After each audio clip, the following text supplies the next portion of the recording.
There are two important constitutional provisions which must be raised pertaining to public utilities. That includes the NGCP. One is the ownership, that the same must be 60% Filipino-owned and 40% may be allowed to be foreign-owned. May I ask the NGCP, did you comply with this constitutional provision? Yes, Your Honor. Thank you. And the second important constitutional provision, Mr. Chair, is that the executive and managerial officers should be Filipino citizens. NGCP, did you comply with this constitutional provision? Yes or no? Yes, Your Honor.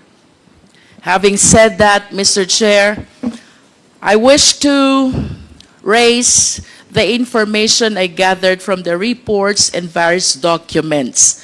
First, based on the 2024 GIS of the NGCP, the chairman of the same is a certain Guang Chao, a Chinese national. Does the NGCP confirm this? Please reply. Your Honor, we'll have to refer to our GIS for that. Yes, where's the GIS? You have a copy.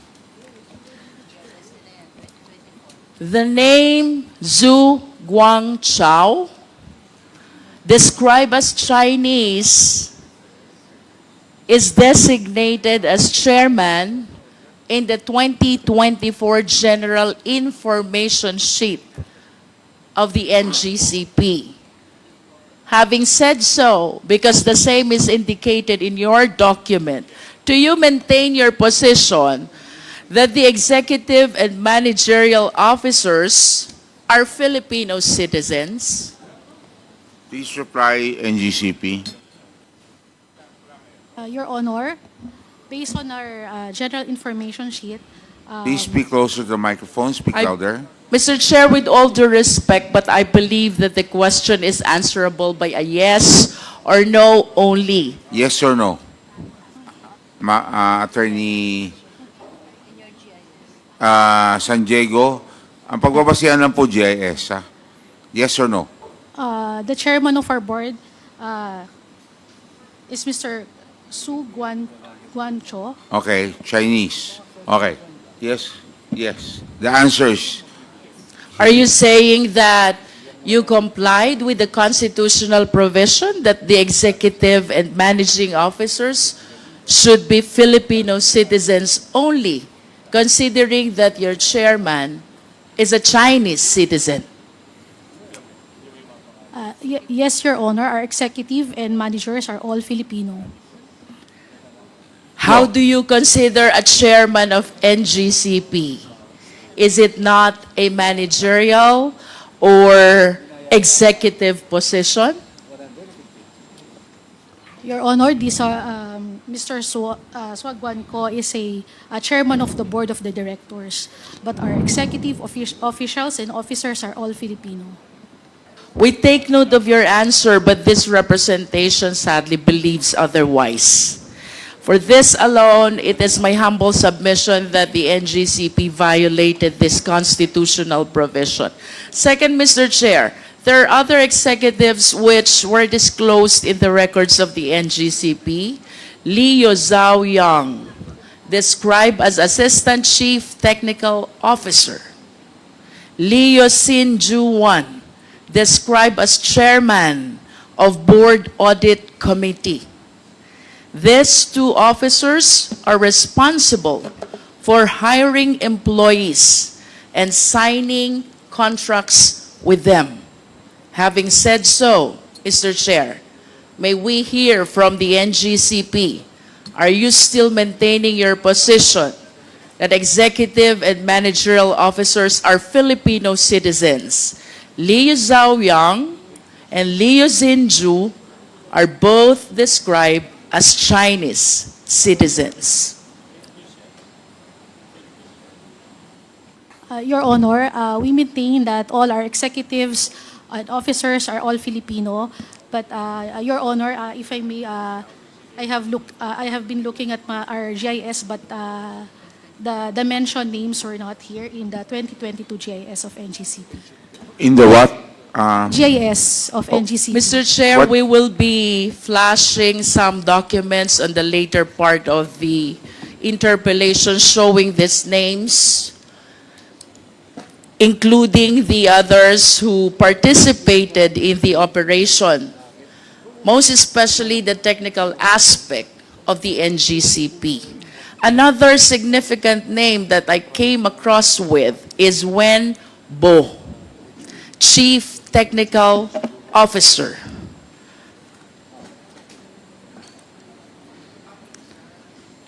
And he is described as well as a Chinese citizen, Mr. Chair.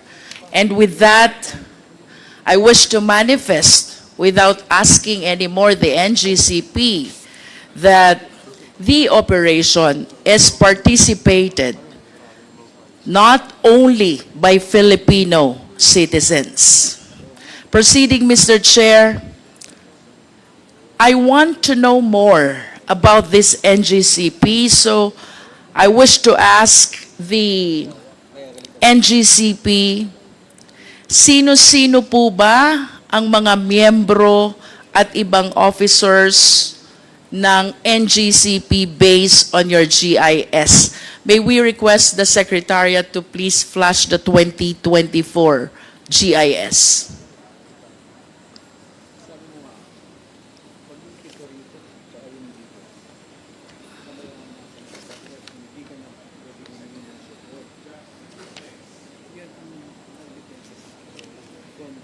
NGCP, please.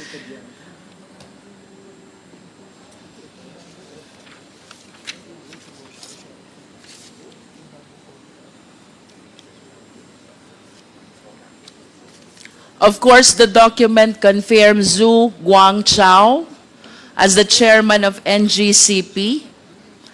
And in addition to this Chinese national, we have also number 8, Yao Yusheng, Wang Lijin, Liu Xinhua. Although their positions are not indicated in this GIS. Proceeding to our GIS on stock holdings, Mr. Chair. Kindly flash the next slide.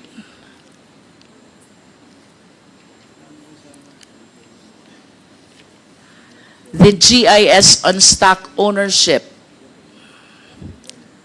There is one corporation here, Monte Oro Grid, which owns 27.23%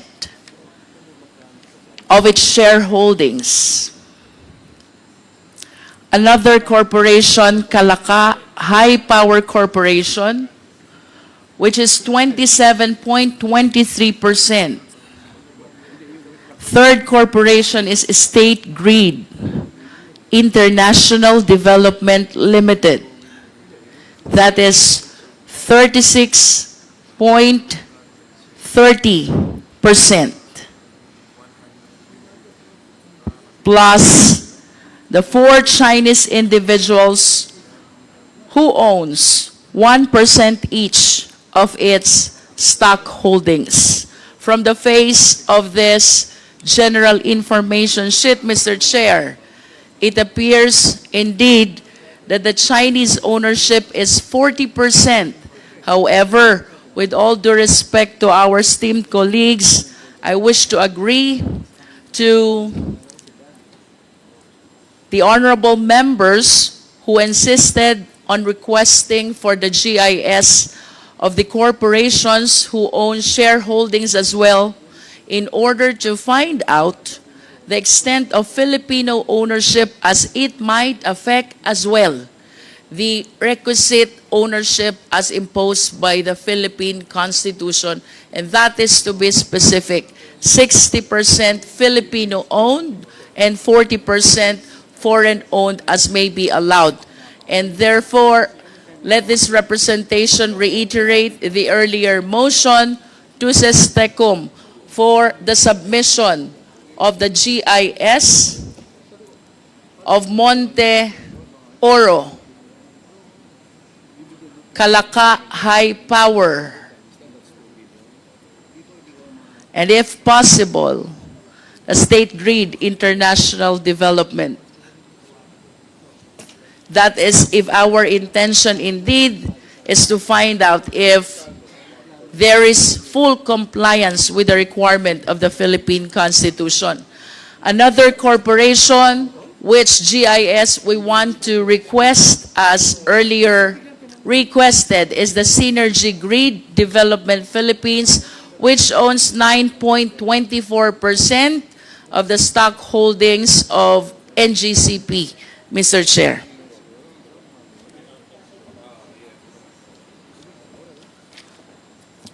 Mr. Chair, I want to go back to the 60-40 ownership. While I do acknowledge that the remaining 40% of the stock holdings may be foreign-owned, I just want to satisfy my curiosity.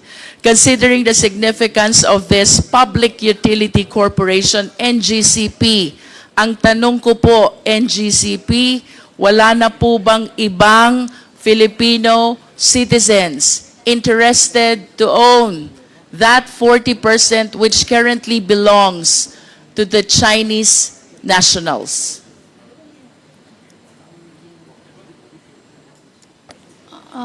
Your Honor, we do not have any knowledge or aware of it. May we know, NGCP, the primary reason why the NGCP preferred or allowed or opted to have this 40% be owned by Chinese citizens? Because the possibility, Mr. Chair, is that there are Filipino citizens or corporations as well who might be interested during that time, 2008, to acquire this 40% stock holdings of the NGCP. But as we can see from the GIS, that 40% is currently owned by State Grid of China Corporation plus the 4 other Chinese nationals. Pasensya na po, but you are representing the NGCP, so I wish to believe that somehow you are aware bakit po ang naging preference ng NGCP is to have this owned by Chinese nationals. Your Yes, Honor, ma'am. may I be recognized? Your Honor, Please. NGCP, Mr. Chair, was incorporated after the consortium of its stockholders won the 25-year concession in an open public bidding held by PISAM. As required by PISAM's bid documents, Mr. Chair, all prospective bidders had a technical partner. All prospective bidders should have a technical partner with proven expertise in transmission systems. Since the National Transmission Corporation, Transco, was the only transmission expert in the Philippines at that time, the technical expert is necessarily foreign, Mr. Chair. So to respond to the question, Mr. Chair, the NGCP made mention about technical partner. Can we please expound on this? What specifically did we anticipate from our Chinese counterpart when you said we need the technical partner? Your Honor, technical would include the operation of the transmission systems. You said operation? And as well as the systems operation, Mr. Chair. So transmission systems and the SO. And these aspects, Your Honor, transmission industry transmission industry, Your Honor, is really, it's highly technical. Kanina po, sinabi nyo din, Transco lang ang merong technical capacity, should I say, or resources. And that is why you relied on foreign ownership when it comes to technical part. To enlighten the public, NGCP, are you trying to say na ito pong technical part ng NGCP cannot be provided at all by Filipino citizens? Your Honor, yung konteksto po ng response ko was that from the beginning, and that nung nagbidding din po nung panahon na yon, nung binid out din po ito ni PISAM, other participants in that bidding is meron din po silang kani-kanilang technical expert who were also foreigner, Mr. Chair. Right? So, kinakonteksto ko lang po, Mr. Chair, na kaya na hanggang ngayon, nagpapatuloy pa rin, Mr. Chair, yung composition ng NGCP.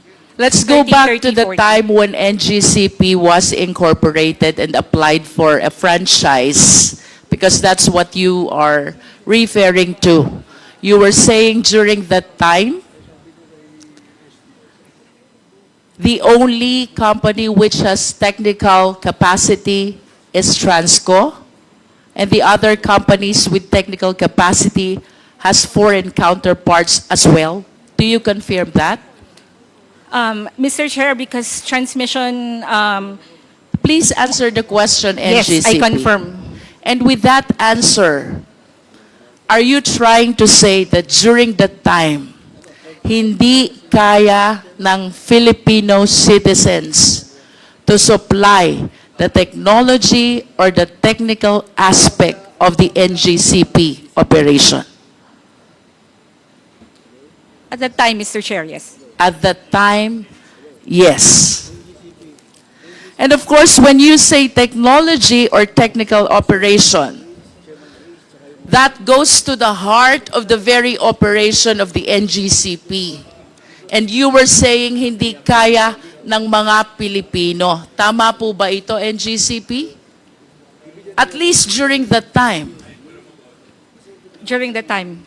At kung hindi ito kaya ng Pilipino during that time, then it follows during that time, we were solely dependent on our Chinese counterpart who owns the 40%. Yes or no?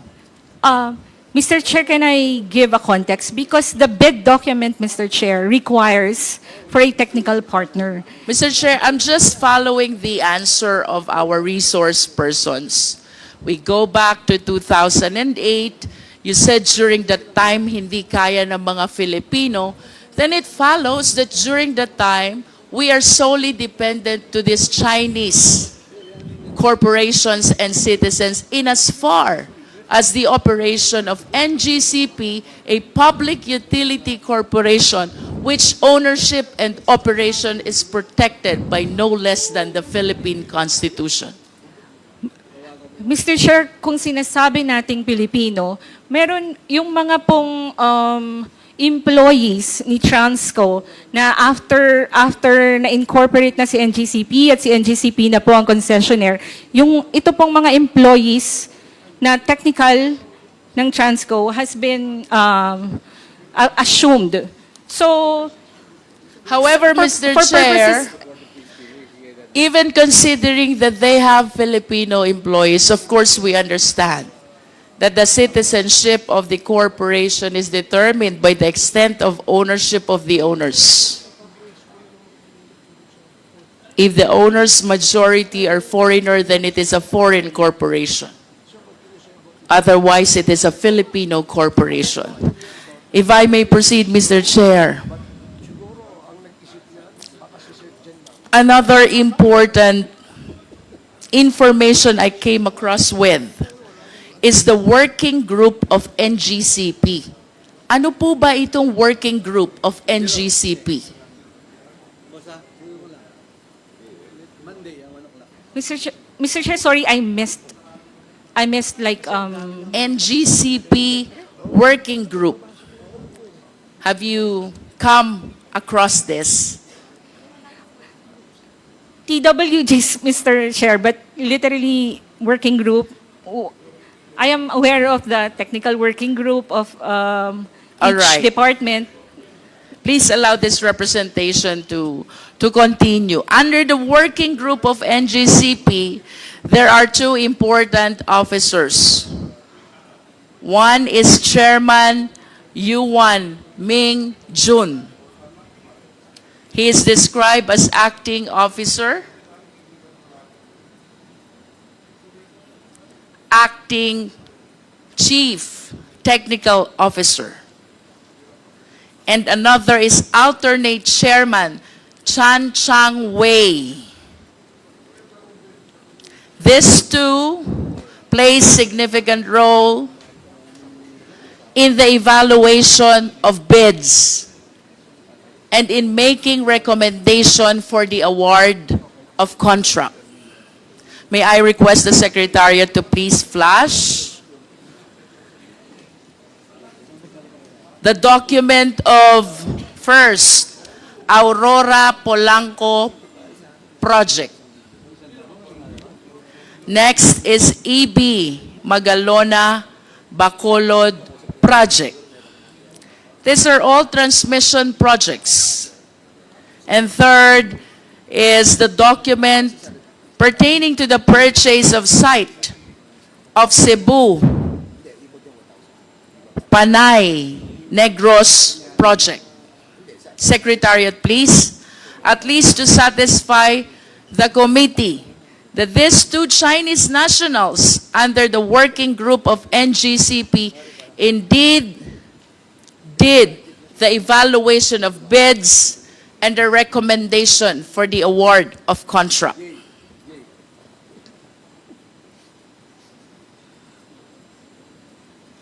Do we have the document, Secretariat?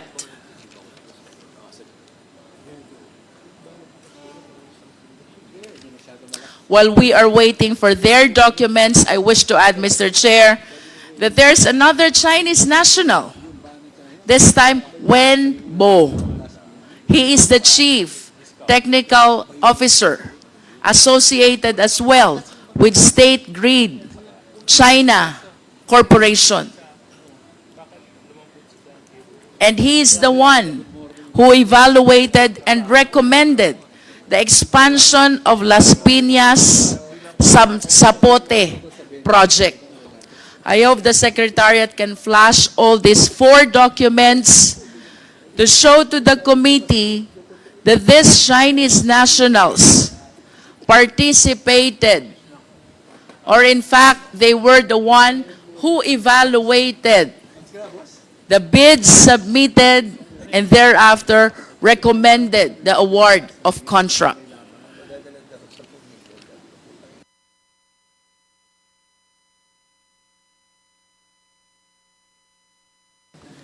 Considering the information, Mr. Chair, that this representation have relayed already, the chairman is a Chinese national. Other executives, Zhang Yu Wang and Xin Ju Wan, are both Chinese nationals. And then we have this working group of NGCP, Ming Jun, Cheng Wei, and a certain Wen Bo, participating in the evaluation of bids, all Chinese nationals. And NGCP continue to maintain that the managerial and executive officers are Filipino citizens. Mr. Chair, I am prompted to ask for a complete rundown of the remaining key officials of NGCP, which the NGCP representatives, I hope, will provide at the soonest possible time. Mr. Chair. To proceed, Mr. Chair, NGCP, are you aware that the State Grid Corporation of China has its own publication? I am not aware, Mr. Chair. Secretariat, kindly flash the publication which says SGCC first time acquired, right to run, transmission grid outside China. This publication, from the perspective of China, totally rejects the position of the NGCP that the Filipinos are in control of the NGCP. Because as you can see from this publication, it is the SGCC itself which is claiming that for the first time, they acquired right to run transmission grid outside China, referring to the National Grid Corporation of the Philippines. May we hear the comment of the NGCP? Your Honor, this write-up was not written by NGCP. This write-up is... I understand. But going back to the question, do you still maintain the position that the managerial executive officers are Filipino citizens? Do you still maintain the position that Filipinos are in control of NGCP? Unequivocally, Your Honor, I maintain that position. It seems to me that the course have changed already, considering the significant officers who have been participating in the operation of the NGCP, aggravated by that publication coming from one of the major stockholders of the NGCP, that is the State Grid Corporation of China. That is a manifestation, Mr. Chair.